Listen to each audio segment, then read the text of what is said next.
Hello students, how are you? All are fine. चलिए, अपन लोग आज 4th चैप्टर पढ़ने वाले हैं बेटा।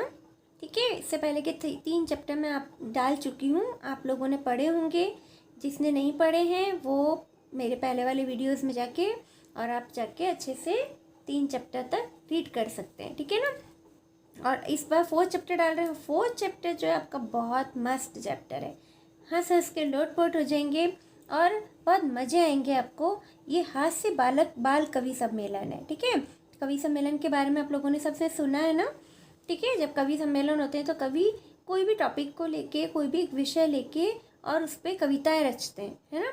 और कविताएँ इस तरह की होती हैं कि उसको कुछ उलट पुलट करके, उसको घुमावदार करके इस तरह की बनाने की कोशिश करते हैं कि लोगों को बुरा भी ना लगे और हंसी भी हो जाए। ठीक है, इसी को कहते हैं कवि सम्मेलन, हास्य कवि सम्मेलन। ठीक है, तो यहाँ पे भी एक बालकों का हास्य कवि सम्मेलन हो रहा है। छोटे छोटे बालक जो हैं वो एक टॉपिक को लेके और बातचीत कर रहे हैं। ठीक है, और हम सबको, दर्शकों को हंसाने की कोशिश कर रहे हैं। ठीक है, तो अब आप लोग इससे पहले के सारे 3 चैप्टर पढ़ के 4th चैप्टर पढ़िएगा, प्लस ग्रामर पोर्शन भी मैंने टॉपिक डाले हुए हैं, उनको भी ज़रूर से रीड करिएगा। ठीक है, वो आपके लिए बहुत लाभदायक है। वो आपको संस्कृत को पढ़ने, सीखने, उनकी संस्कृत की हिंदी की संस्कृत बनाने में बहुत मदद करेंगे।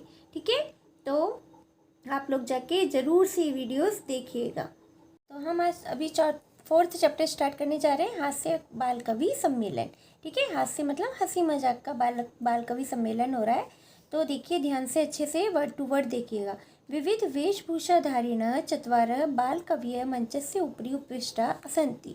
ठीक है, विविध वेशभूषाधारिणः मतलब विविध यानी अलग अलग प्रकार की वेशभूषाओं को धारण किए हुए, अलग अलग कपड़े पहने हुए। ठीक है, चत्वारः बालकवयः 4 बालक जो कवि हैं। ठीक है, छोटे छोटे बालक हैं जो कवि के रूप में बैठे हुए हैं। मंचस्य मतलब मंच के ऊपर, स्टेज के ऊपर। ठीक है, उपविष्टा संति बैठे हुए हैं। ठीक है, अलग अलग प्रकार की कपड़ों के पहने हुए या वेशभूषा धारण किए हुए 4 बाल कवि मंच के ऊपर बैठे हुए हैं। अधः श्रोतारः हास्य कविता श्रवणाय उत्सुका सन्ति कोलाहलं च कुर्वन्ति। और नीचे जो है, अधः मतलब नीचे, किसके नीचे? मंच के नीचे। ठीक है, तो अधः मतलब नीचे, श्रोतारः मतलब सुनने वाले, हास्य कविता श्रवणाय हास्य की कविताओं को सुनने के लिए, हास्य मतलब हंसी मजाक की कविताओं को सुनने के लिए उत्सुक हैं, बहुत ही उत्सुक हो रहे हैं। वो बहुत क्यूरियोसिटी हो रही है उनकी, क्या कविताएं कहने वाले हैं लोग। ठीक है, और कोलाहलम च कुर्वन्ति, और शोर कर रहे हैं। ठीक है, हम भी कहीं जाते हैं ना, कहीं कवि सम्मेलन सुनने या कहीं कोई भी किसी भी तरीके के भजन या कीर्तन को सुनने, या कोई हमारा कोई बहुत बड़ा एक्टर वगैरह कोई आया होता है, तो हम देखते हैं कि नीचे इतना कोलाहल, इतना शोर हो रहा होता है ना। और स्टेज पे उनकी गतिविधियां अलग चल रही होती हैं। ऐसे ही यहाँ पे भी एक भूमिका बांधी गई है, क्योंकि एक नाटक के रूप में हो रहा है, तो इसलिए पहले भूमिका बांधी जाती है और उसमें कहा गया कि पहले स्टेज के बारे में और सबका रूपरेखा बताई गई कि कुछ 4 जो बाल कवि हैं वो मंच के ऊपर बैठे हुए हैं, अलग अलग कपड़े पहने हुए उन्होंने, और नीचे जो है वो श्रोता जो सुनने वाले हैं वो हास्य कविता को सुनने के लिए बहुत उत्सुक हैं और कोलाहल कर रहे हैं, शोर कर रहे हैं। आई बात समझ में? तो संचालक जो होता है, संचालक किसको कहते हैं? जो मंच का संचालन करता है ना। ठीक है, मतलब जो आप एंकरिंग करता है। ठीक है, तो संचालक कहता है कि अलम कोलाहलेन, शोर मत करिए। बोलते हैं ना, अरे अरे चुप हो जाइए, शांति बनाए रखिए। ठीक है, तो यहाँ पे भी इसी तरीके से कहा जा रहा है कि अलम कोलाहलेन, शोर मत करिए। अद्य परम हर्षस्य अवसर, आज बहुत ही हर्ष यानी खुशी का अवसर है कि अस्मिन् कवि सम्मेलने काव्यहंतारः कालप्रकाश्च भारतस्य हास्य विधुरंधरा समागता सन्ति। ठीक है, वो उसी तरीके से एंकरिंग करता है। देखो, कोई भी मैटर की एंकरिंग की जाती है ना, तो उसी को लेके एंकरिंग की जाती है। कोई सिंगिंग कंपटीशन है, कोई डांसिंग कंपटीशन है। ठीक है, तो उनकी एंकरिंग का जो विषय होता है ना, वो भी उसी तरीके का होता है। ठीक है, उन्हीं शब्दों को लेके, उसी विषय को लेके और फिर एंकरिंग की जाती है। तो यहाँ पे भी वो, क्योंकि वो हास्य कवि सम्मेलन का एंकरिंग कर रहा है ना, तो उसको भी अपने अंदर जो बात है उसमें क्या करना पड़ेगा? हंसी मजाक लानी पड़ेगी। ठीक है, तो वो क्या कह रहा है कि आज बहुत ही हर्ष का अवसर है कि अस्मिन् कवि सम्मेलने, इस कवि सम्मेलन में काव्य हंतारः मतलब काव्य को नष्ट करने वाले, ठीक है, कविताओं को नष्ट करने वाले। और कालेपकाश्च मतलब समय को बर्बाद करने वाले, ठीक है। उसको उसी तरीके से वो उनका इंट्रोडक्शन दे रहा है कि काव्य को हंतारः मतलब नष्ट करने वाले, और समय को बर्बाद, काल मतलब समय को, या पश्च मतलब बर्बाद करने वाले भारतस्य मतलब भारत के हास्य कवियों में श्रेष्ठ, हास्य कवि धुरंधर मतलब हास्य कवियों में धुरंधर यानी श्रेष्ठ, समागता संति, ठीक है। भारत में हास्य कवियों में श्रेष्ठ कवि यहाँ पर आए हुए हैं, ठीक है। उसने उनका परिचय कैसे दिया, हंसी मजाक करते हुए, कि कविताओं को ही नष्ट करने वाले, मतलब इतनी बेकार कविताएं करते हैं ये कि काव्य नष्ट हो जाता है, ठीक है। और कालपकाश्च मतलब समय को बर्बाद करने वाले, और भारत के हास्य कवियों में धुरंधर कवि जो हैं वो समागता संति यहाँ पर आए हुए हैं। यही करतल ध्वनिना वयम एतेषां स्वागतम कुर्मः, इसलिए यही मतलब आइए और तालियों से इन सब का स्वागत करते हैं। वयम मतलब हम सब, एतेषां यानी इन सब का स्वागतम यानी स्वागत, कुर्मः यानी करते हैं। हम सब करतल ध्वनि से यानी हाथों की तालियों से हम सब इनका स्वागत करते हैं। आई बात समझ में। संचालक कह रहा है उनका परिचय देते हुए, तो गजाधर है एक, गजाधर कौन है, एक कवि है, ठीक है, बालक है एक, उसका नाम है गजाधर, ठीक है। वो बालक कवि क्या कहता है, सर्वेभ्य रसिकेभ्यो नमो नमः, ठीक है। उसने क्या कहा, सभी रसिकों को नमस्कार है। सर्वेभ्य अरसिकेभ्य, यहाँ पे अवग्रह आ रहा है ना, यहाँ पे अवग्रह अ का प्रतीक है, ठीक है। तो वो क्या कह रहा है, सभी अरसिकों को मतलब सारे नीरस जनों को नमस्कार है। अब यहाँ पे वो सीधे सीधे बोल देगा तो हंसी किस बात की आएगी, है ना। तो वो सब क्या कह रहा है, उल्टा उल्टा बोल रहा है सब चीज़ें। तो यहाँ पे सब चीज़ें उल्टी उल्टी बोल के सबको हंसाया जा रहा है। तो यहाँ पे वो क्या कहता है, गजाधर जो कवि है वो कहता है कि सभी, सर्वे भी मतलब सभी नीरस लोगों को, नीरस मतलब जिनमें कोई भी रस नहीं होता है, कोई मज़े नहीं होते, ऐसे नीरस लोगों को नमस्कार है, ठीक है। वो इस तरह से बोलता है। प्रथमम तावद अहम आधुनिकम वैद्यम उद्देश्य स्वकीयम काव्यम श्राव्यति, ठीक है। वो क्या कहता है, सबसे पहले मैं जो है वो किसको कहता है, तावद अहम आधुनिकम वैद्यम, मैं आधुनिक वैद्य मतलब आधुनिक जो डॉक्टर हैं उनको लेकर, और जो कि क्या करते हैं, उनको उद्देश्य करके स्वकीयम काव्यम श्राव्यामी, उनको उद्देश्य करके मैं अपना काव्य या कविता प्रारंभ सुनाता हूँ या करता हूँ, ठीक है। आगे बस समझ में कि प्रथम यानी सबसे पहले, तावद यानी मैं, तब तक मैं, आधुनिक वैद्यम जो आधुनिक डॉक्टर हैं उनको उद्देश्य करके काव्य को सुनाता हूँ अर्थात कविता को सुनाता हूँ। तो देखिए उसने क्या कहा, जो गजाधर था उसने कहा था कि प्रथमम तावद अहम आधुनिकम वैद्यम उद्देश्यम स्वकीयम काव्यम श्राम्यामि, सबसे पहले मैं आधुनिक वैद्यों को, वैद्य मतलब डॉक्टर्स को लेकर और अपना काव्य को, रचना को सुनाता हूँ।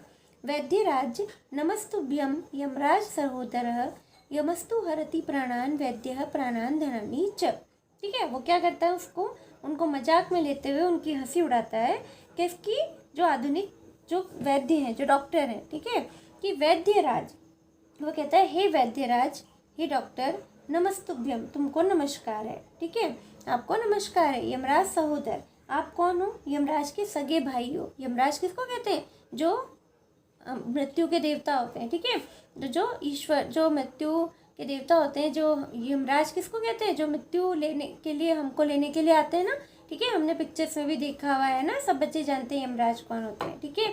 तो उसने डॉक्टर्स को क्या कहा कि आप तो यमराज के क्या हो, भाई हो, सगे भाई हो, सहोदर मतलब सगे भाई हो। तो हे यमराज के सहोदर, हे यमराज के भाई, नमस्तुभ्यम आपको नमस्कार है। यमस्तु हरति प्राणान, जो यम होता है, यमराज जो होते हैं ना, वो तो केवल प्राणों को हरता है, ठीक है, प्राणों को ले जाता है। कि यमराज का काम करता है, प्राणों को ले जाता है, ठीक है, कि आपका समय आ गया है, अब आपको भगवान के पास जाना है, ठीक है, ऐसे करके वो तो केवल प्राणों को हरता है, हरण कर लेता है। लेकिन वैद्य प्राणान धनानि च, लेकिन वैद्य जो होता है, डॉक्टर जो होता है, वो प्राणों को तो हरता ही है, साथ साथ में धन भी हर लेता है। हमने हमारे घरों में देखा है ना बेटा, कोई भी इलाज कराने जाते हैं बड़े बूढ़ों का या किसी का भी घर में, तो डॉक्टर्स इतनी फीसिस ले लेते हैं, इतना पैसा हमारा खर्च कर देते हैं, और फिर भी कभी कभी ऐसा कोई इंसिडेंट होता है कि क्या होता है, हमारा जो हमारा जो सगे संबंधी हैं हम उनको बचा भी नहीं पाते हैं, ठीक है ना। कई बार कोरोना काल में तो कई लोगों के साथ ऐसा बहुत हुआ है ना। तो इतना पैसा खर्च करने के बाद भी ये श्योरिटी नहीं रहती है डॉक्टर की कि हम उनके प्राणों की रक्षा कर ही लेंगे, ठीक है। तो उन्होंने उस पर व्यंग कसते हुए कहा कि हे वैद्यराज, हे डॉक्टर, आपको नमस्कार है, आप तो यमराज के भाई हो, सगे भाई हो, लेकिन यमराज जो होता है वो तो केवल प्राणानहरति, प्राणों को हर लेता है, वो तो कोई पैसा वैसा खर्च नहीं करवाता हमारा। लेकिन वैद्य जो होता है ना वो तो प्राणों और धन दोनों को ही हरण कर लेता है, ठीक है। वैद्यराज जो है वो तो प्राणों के साथ साथ धन का भी हरण कर लेते हैं, बेचारे लोग गरीब हो जाते हैं इलाज कराते कराते, ठीक है। तो इस तरह से वो उन पर व्यंग कसता है और सर्वे उच्चे हसंती, सभी लोग जोर जोर से हंसने लगते हैं, ठीक है, क्योंकि उसने व्यंग किया था ना तो सब जोर जोर से हंसने लगते हैं, ठीक है। आई बात समझ में। फिर नेक्स्ट देखो, एक कालंतक नाम का बालक जो है बैठा हुआ है और वो बाल कवि है कालंतक। वो क्या कहता है, अरे वैद्यास्तु सर्वत्र परंतु न ते मादशा कुशला जनसंख्या निवारणे मामपि काव्यमिदं शृण्वन्तु भवन्तः। उसने क्या कहा, जब सब हंसने लगते हैं तो उसने भी अपनी कविता कहते हुए उसने बोला कि अरे वैद्यस्तु सर्वत्र, वैद्य तो सभी जगह पर है, ठीक है, वैद्य तो सब जगह होते हैं, परंतु जनसंख्या निवारण करने में, जनसंख्या का निवारण करना मतलब क्या कहलाता है, थोड़ी सी गहराई में जाना बेटा आप लोग, ठीक है। देखो छोटे बच्चे हो आप लोग, लेकिन थोड़ी सी गहराई से सोचना पड़ेगा। जनसंख्या निवारण किसको कहते हैं, जनसंख्या निवारण करना मतलब जनसंख्या को कम कर देना। मतलब जनसंख्या कम कैसे हो रही है, लोग मरते जा रहे हैं तो जनसंख्या अपने आप ही कम हो जाएगी, ठीक है। तो यहाँ पे जनसंख्या निवारण का मतलब है लोगों को मारने से मतलब हो रहा है, ठीक है। तो वो कह रहा है कि वैद्य तो सभी जगह है परंतु माँ दशा कुशला, मेरे जैसा कुशल, ठीक है, जनसंख्या निवारण करने में कोई भी नहीं आता। मैं इतने सारे लोगों को मार देता हूँ, मेरे पास जो भी आते हैं, कि अपने आप ही जनसंख्या कम होती जाती है।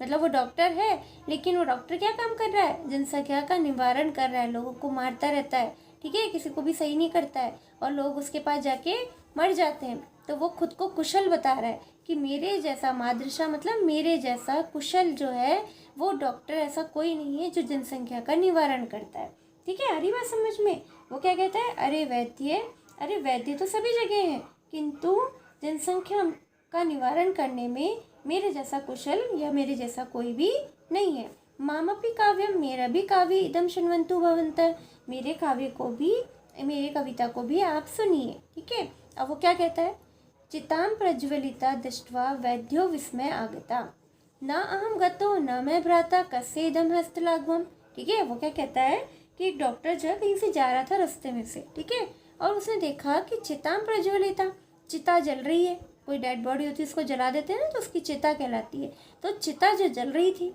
तो चिता, जलती हुई चिता को, प्रज्वलिता मतलब जलती हुई चिता को, दृष्टवा मतलब देखकर, वैद्य जो है वो बहुत विस्मय आगता, उसको बहुत आश्चर्य प्रकट हुआ, ठीक है, उसको बहुत आश्चर्यचकित हुआ वो कि एक चिता जल रही थी और वो उस चिता को देखकर बहुत आश्चर्य में पड़ गया। क्यों आश्चर्य में पड़ा, वो क्या सोचता है, न अहम गतो न मैं भ्राता, न तो ये मेरा न तो मैं गया और न मेरा भाई गया, ठीक है, न अहम गतो, ना तो मैं गया हूँ और ना मैं भ्राता, नहीं मेरा कोई भाई गया है, ठीक है।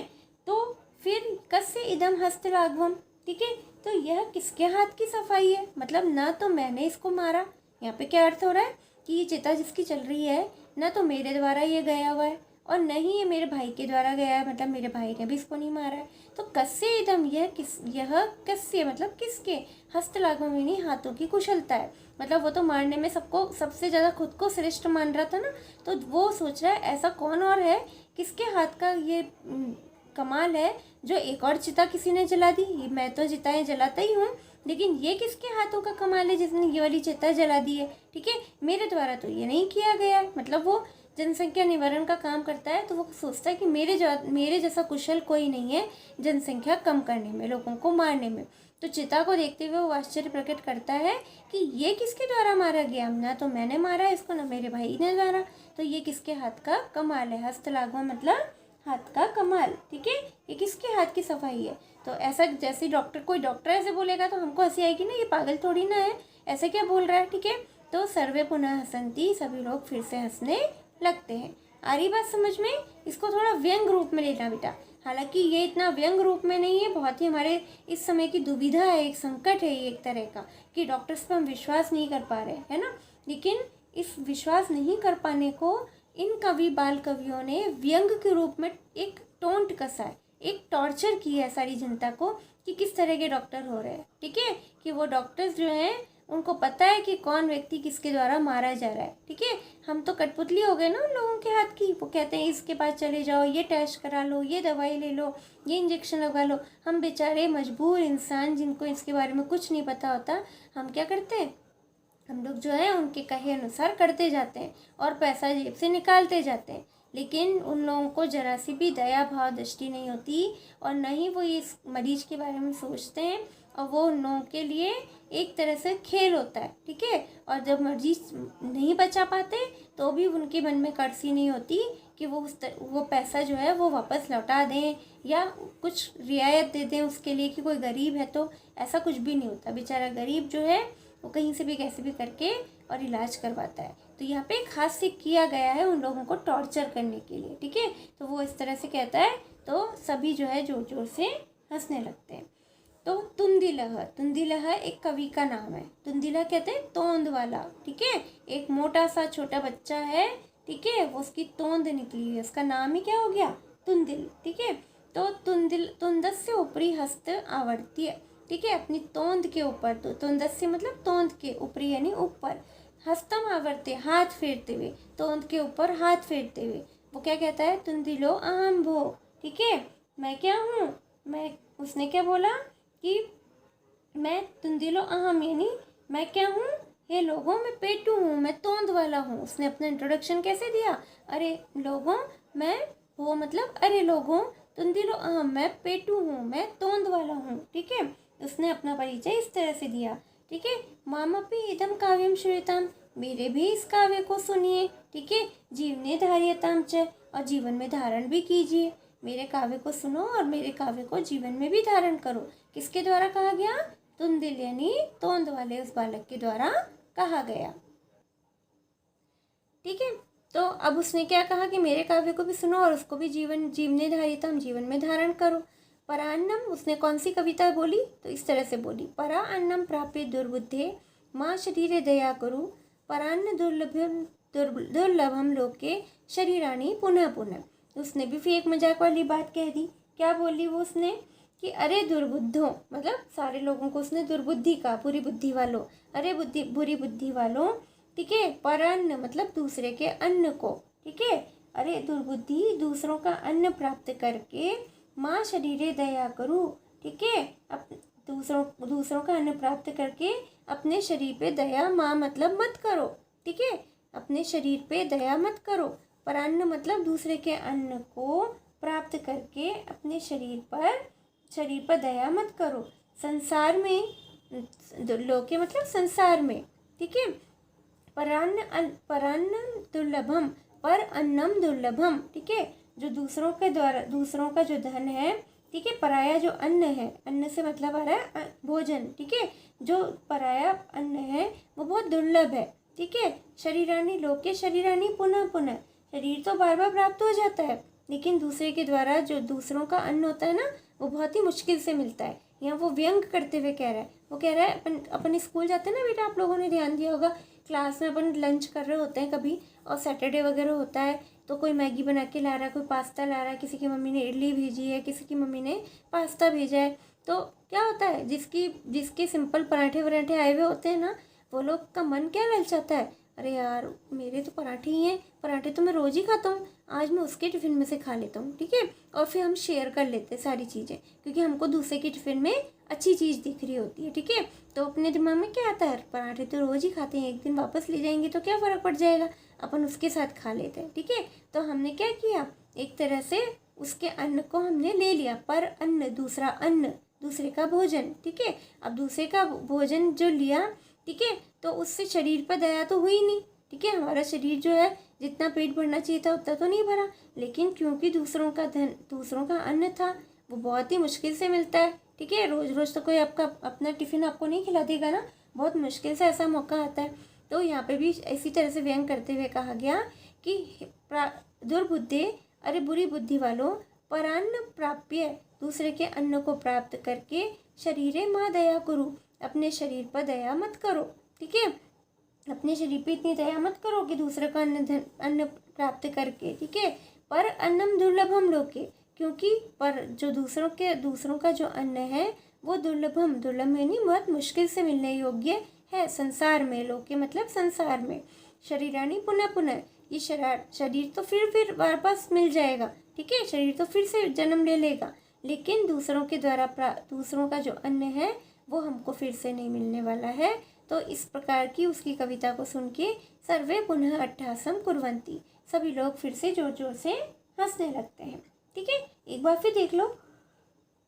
हे दुर्बुद्धि, अरे दुर्बुद्धि, ठीक है, दूसरों का अन्न प्राप्त करके शरीर पर दया मत करो। संसार में पराया जो अन्न है वो दुर्लभ है, शरीर तो बार बार प्राप्त हो जाता है।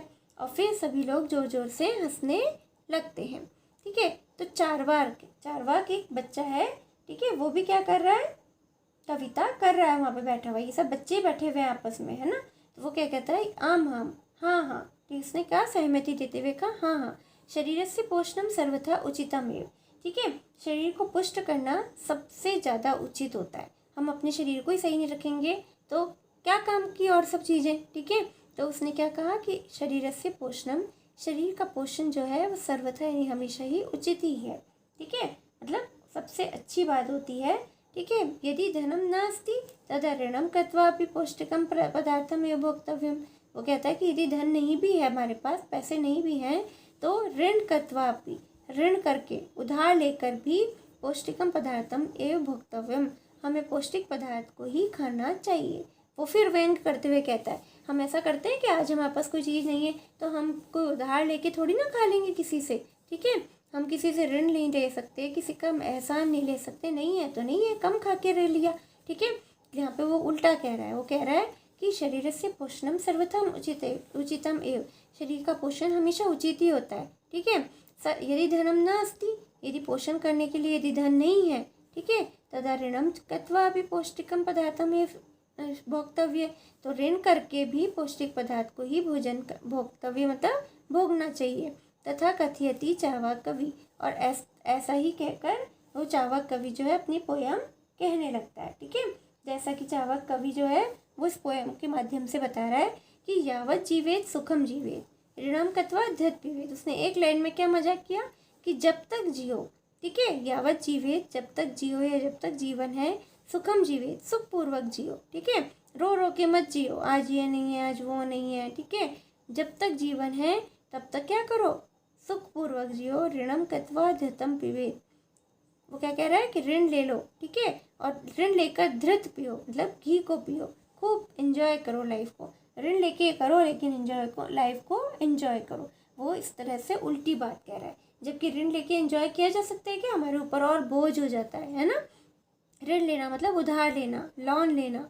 ठीक है, ये सब किस में आता है, ऋण में आता है। ठीक है, तो वो कह रहा है कि जावत जीवे, जब तक आप जियो सुखपूर्वक जियो, ऋण करके और धृत पियो, ऋण करके और घी को पियो। ठीक है, ऐसा उसके द्वारा कहा गया। तो ये कह ही रहा था वो, तो बीच में एक श्रोतागण थे, नीचे श्रोता बैठे हुए ना, सुनने वाले। ठीक है, वो श्रोता क्या कहते हैं, उनमें से एक श्रोता कहते हैं तरी ऋणस्य प्रत्यर्पण कथम, तो फिर जब ऋण ले लेंगे, उधार ले लेंगे, तो उस उधार को हम कर्ज को लौटाना कैसे होगा। प्रत्यर्पण मतलब फिर से वापस लौटाना। ऋण तो ऋण होता है, ऋण कोई आपको हमेशा के लिए तो दे नहीं देता, ऋण जो होता है वो तो लौटाना ही पड़ता है। हम कोई बैंक से लोन लेते हैं तो हम किस्तें चुकाते हैं ना। हम कोई भी चीज़ खरीदते हैं तो उस चीज़ को खरीदने के लिए हम यदि कुछ समय के लिए उससे पैसे रख के कह देते हैं कि हम धीरे धीरे चुकाते रहेंगे, तो वो चुकाना तो पड़ता है ना। कोई चीज़ ले ली हम उससे, तो वो पूछा उसने कि ठीक है ऋण ले लेंगे, तरी ऋण से प्रत्यर्पण कर कथम, तो फिर तहिर मतलब तो, ठीक है, ऋणम यानी तो ऋण का, प्रत्यर्पण यानी लौटाना। ठीक है, हम ऋण को लौटाना कैसे होगा, कथम यानी कैसे होगा। तो जो चारवाक जिसने बोली थी ना ये बात, वो वापस बोलता है, श्रूयताम मम अवशिष्टम काव्यम, सुनो मेरा अभी बचा हुआ काव्य। अभी तो उसने एक ही लाइन बोली थी, उसके बीच में ही श्रोता ने पूछ लिया कुछ, तो उसने क्या कहा कि सुनो मेरा पूरा बचा हुआ अभी काव्य है, उसको अवशिष्टम यानी सुनो, बचे हुए काव्य को सुनो। दत्तम पीत्वा शमम कृत्वा ऋणम प्रत्यर्पयेत् जनः, उसने पहले क्या कहा था, जब तक जियो सुखपूर्वक जियो, ऋण करके घी पियो और धृतम पीतवा श्रमम कृत्वा, ठीक है, घी को पीकर और श्रम करो, ठीक है। जब घी पियेंगे तो ताकत आ जाएगी, ताकत आ जाएगी तो उससे हम परिश्रम कर पाएंगे और फिर परिश्रम करके ऋणम प्रत्यर्पित जनः, जो व्यक्ति है, जो लोग हैं, उनको ऋण चुका देना चाहिए। प्रत्यर्पित कर देना चाहिए मतलब चुका देना चाहिए। भाई ऋण, आप ऋण लेके आपने घी पिया, घी लेके आप ताकतवर हो गए, ताकतवर हो गए तो परिश्रम करने में सक्षम हो गए, और परिश्रम किया तो आपने जिसे जैसे जैसे पैसा आते गए और हमने ऋण को चुका दिया, ठीक है। तो ऋणम प्रत्यर्पित जनः, व्यक्ति से, व्यक्ति के उस व्यक्ति, जो व्यक्ति है जिसने ऋण लिया था वो उसको वापस से दे सकता है, ठीक है ना। तो मनुष्य को घी पीकर और परिश्रम करके ऋण को लौटाना चाहिए। काव्य पाठ श्रवणेन उत्प्रेरित एक बालोपि आशु कवितां रचयति हास्यपूर्वक च श्रावयति। ये सब चल ही रहा था कवि सम्मेलन, और काव्य पाठ श्रवणेन उत्प्रेरित, काव्य के पाठ को सुन करके एक उत्प्रेरित मतलब किसी चीज़ से इंस्पायर हो जाना, है ना। आज कोई पोयम बोल रहा है तो हम भी यहाँ बैठे हुए श्रोता की तरह सुन रहे हैं, थोड़ी देर बाद हमारे मन में भी कोई पोयम जागृत हुई तो आप कैसे हैंड ऊपर करके कहते हो मैम एक मैं भी सुनाऊँ, एक मैं भी बोलूँ, ठीक है। कोई कहानी होती है तो भी बोलते हो कि मैम एक वाक्य मैं भी सुनाऊँ, है ना। तो ऐसे ही वहाँ पे श्रोतागण में बैठा हुआ एक बालक जो था वो काव्य पाठ श्रवणेन, काव्य के पाठ को सुन करके उत्प्रेरित होकर मतलब बहुत उत्सुक होकर एका बालको अपि, एक बालक ने भी आशु कवितां रचयति, एक छोटी सी कविता को रचा। आशु कवि कहते हैं तुरंत कविता को रचा उसने ना।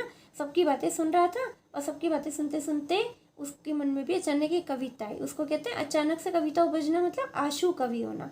आशु मतलब सेम टाइम पे, बिल्कुल सेम पॉइंट पे अचानक से कुछ रच देना, ठीक है। तो काव्य पाठ को सुनकर एक उत्प्रेरक बालक जो था वो बालक भी आशु कविता रचयति, आशु कविता को रचना करता है। वो एक छोटी सी कविता की रचना करता है, ठीक है। और हास्यपूर्वकम च श्रावयति, और हंस हंस करके वो सबको सुनाता भी है, ठीक है। तो वो इस तरह से आशु कवि रचना करता है और फटाफट सारे वो सबके सामने हास्यपूर्वक उसको सुनाता है, मजाक करके सुनाता है। तो बालक क्या कहता है जिसने अचानक से कविता रची थी, वो कहता है श्रूयताम श्रूयताम भो, अरे मेरी भी सुनिए, ठीक है। वो कहता है अरे सुनिए सुनिए, माम अपि काव्यम, मेरी भी कविता को सुनो। गजाधरम कविम चेव तुंदिलम भोज्य लोलुपम कालांतकम च तथा वैद्यम चार्वाकम च नमामि अहम, ठीक है। वो क्या कहता है, गजाधर कवि जो है, कवि गजाधर को और खाने के लोभी, भोज्य लोलुपम यानी खाने के लोभी तुंदिल को, ठीक है, सबके नाम ले लेके वो एक कविता रच देता है, ठीक है। अचानक से उसके मन में आ जाती है तो वो क्या कविता रचता है कि गजाधर कवि को, ठीक है, कवि गजाधर को या गजाधर कवि को, और उसके अलावा तुंदिलम भोज्य लोलुपम यानी खाने के लालची, खाने के लोभी, ठीक है। भोज्य यानी खाने के, लोलुपम यानी लोभी, ठीक है, खाने के लोभी तुंदिल जो कवि है, ठीक है, वो कालांतक वैद्य को, ठीक है। कालांतक वैद्य मतलब कालांतक उस नाम का था, नाम था गजाधर, तुंदिल, कालांतक, ठीक है, कालांतक वैद्य को तथा वैद्य चार्वाक जो अभी भी पढ़ रहे थे अपन, ठीक है, चार्वाक वैद्य को मैं नमस्कार करता हूँ, ठीक है। उसने इस तरह से कविता रची कि उसमें सारे कवियों के नाम इंक्लूड हो गए, ठीक है। और उसने कविता रचते हुए कहा कि कवि गजाधर को और खाने की लालची तुंदिल को, कालांतक को और वैद्य चार्वाक को मैं नमस्कार करता हूँ। काव्यम श्रावित्वा हा हा हा इति कत्वा हसति, और काव्य को सुनकर, काव्यम श्रावित्वा मतलब काव्य को सुनाकर, श्राविता मतलब सुनाकर, हा हा हा इति कत्वा हसति, ऐसे जोर जोर से हा हा करके वो हंसने लगता है, खुद की कविता पे खुद ही हंसने लगता है, ठीक है। तो काव्यम श्रावित्वा कविता को सुना करके हा हा हा इति कत्वा हसति, इस प्रकार से हंसने लगता है। अन्य च भी हसंती, उसको देख के दूसरे और भी जो थे वो भी हंसने लगते हैं। सर्वे गृहम गच्छन्ति, और सभी लोग घर की ओर चले जाते हैं, ठीक है। इस तरह से ये हमारा लेसन फिनिश हो गया। आपको लेसन समझ में आया, ठीक है, थोड़ा थोड़ा समझ में आया होगा, है ना। ये बहुत डीपली बात थी, जो बड़े लोग होते हैं ना वो इस बात को बहुत अच्छे से समझ पाते हैं। फिर भी मैंने आपको कोशिश की कि आप लोग को समझ में आ गई होगी बात ना, किस तरह से मजाक उड़ाया जा रहा है, ठीक है। तो अच्छे से इस लेसन को रीड करिएगा, अपने सारे रिलेटिव्स आपके जो भी क्लास में पढ़ने वाले और फ्रेंड्स हैं दूसरे, ठीक है, उन सबको भी शेयर करके और सब्सक्राइब के लिए बोलिएगा, और आप भी करिएगा। सबसे मेन उद्देश्य है कि लेसन को अच्छे से रीड करना, ठीक है, एक एक श्लोक आपको अच्छे से आना चाहिए। Okay, bye.